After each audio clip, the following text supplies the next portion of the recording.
وہ عبادت مشغول ہیں. پیغمبر فرمایا اے فرشتے عبادت کریں دے پین. جبرائیل آکھے ہاں عبادت مشغول ہیں لیکن انہاں دی عبادت دا ثواب کسے اور نہیں ملنا. انہاں دی عبادت دا ثواب علی اور علی دے شیعہ کو ملنا ہے.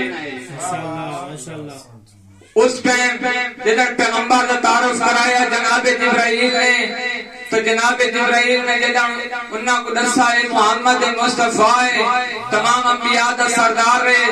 اس پہ وہ فرشتہ آدھے اس پہ وہ فرشتہ آدھے اے پیغمبر سادہ سلام ہوئے تیرے اتے اور سب کو اے دسا اس ٹائم تیرے بھائی دی حالت کیا ہے. پیغمبر فرمائندا ہے تسا میرے بھائی نو کیویں جان دیو. اس پہ وہ فرشتے آدھے اے پیغمبر خالق نے ساری ڈیوٹی لیا لیے ہر روز 5 مرتبہ اسا نماز بعد ہی پڑھتے ہیں. پہلے ون کے تیری تیرے علی دی اور تیرے شیعہ دی چہرے دی زیارت کرنی ہے. اس پہ وقت چوتھے آسمان سے گئے پیغمبر نے ڈٹھا ایک فرشتہ ہے جڑا ادھا جسم اگ نال بڑا اللہ ادھا جسم برف نال بڑا اللہ. نہ اگ برف تے غالب آندی ہے نہ برف اگ تے غالب آندی ہے. پیغمبر فرمایا اے کون؟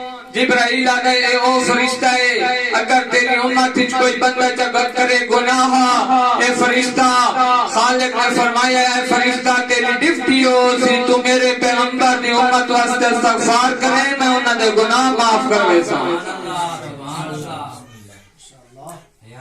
اور اعتراض کرنے جو پیغمبر نو جی معراج ہوئی ہے وہ خواب دی حالت ہی چاہیے یا آدھے روحانی حالت ہی چاہیے. وقت آدھے جدن پیغمبر کی آسمان تے گفتگو ہوئی خالق نال خالق پردے دے دوجی طرف پیغمبر پردے دے اس طرف اے انہاں دا نظریہ ہے کہ علی اور اولاد علی دے دشمنی میں تو اس اللہ کو مندہ ہی نہ جرا پردے دے اس طرف ہوئے پردے دے اس طرف نہ ہوئے. کیوں جو خالق خود فرمیندہ ہے بے ان اللہ یرا میں تا ہر جہاتے ہونا میں تا ہر جہاتے دیتا میرا بندہ کریں دا کیا بھی ہے. پیغمبر فرمایا ہے خالق نے فرمایا ہے محمد تینو خالق کی تیمی ہاں لیکن تینو خالق کرن دی وجہ ہے جو میں اپنی سلوات پڑھوں